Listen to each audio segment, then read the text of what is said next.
Welcome back, Troglodytes, to another episode of Trogly's Guitars. Today we have a gigantic bass.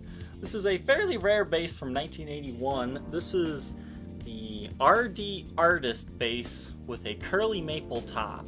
So the complete name for this one is the CMT, not Country Music Television, but curly maple top.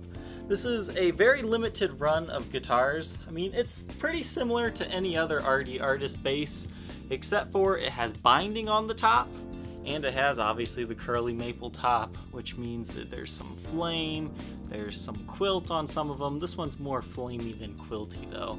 So this isn't too much different, once again, as I said, from a regular RD Artist.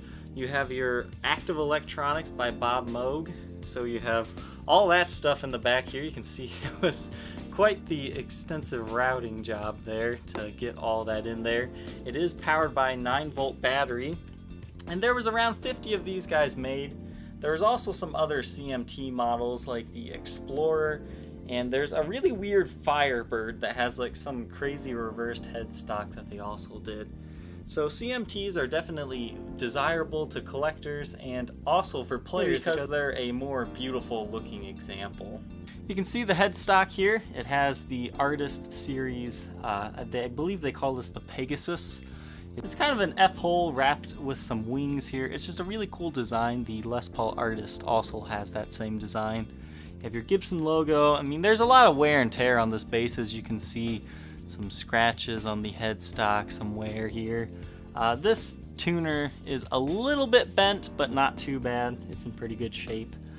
This screw has been replaced, but the neck is nice and straight. You have ebony fretboard on this one.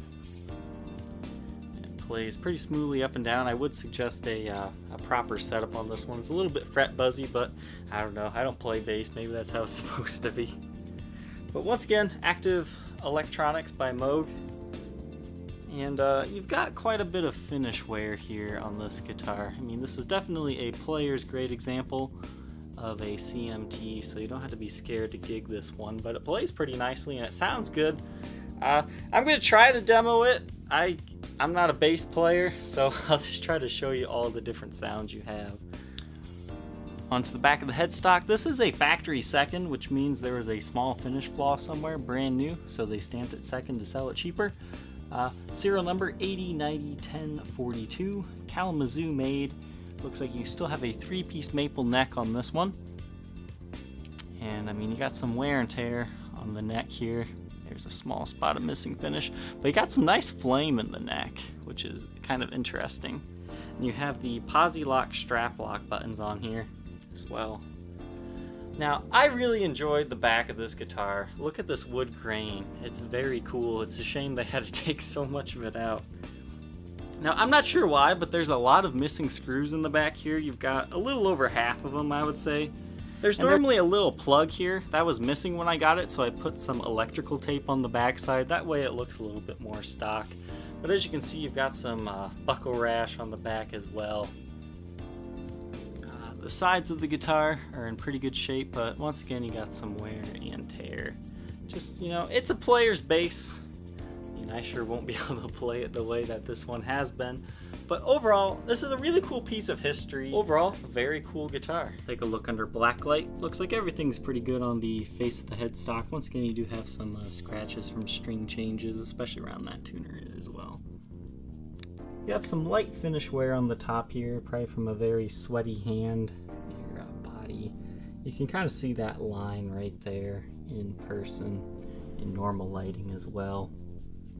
But finish is all intact and original. All the knobs are original. The electronics are all there. You can see there is a small finish chip there. Back of the headstock, you've got some edge wear and all that, but nothing too bad. No breaks, cracks, or repairs to report, but you do have, once again, some light clear coat wear, especially on the back of the neck here. You can see where there's quite a bit of lacquer wear and a small chip in the finish of the neck. You've got some more edge wear on the finish.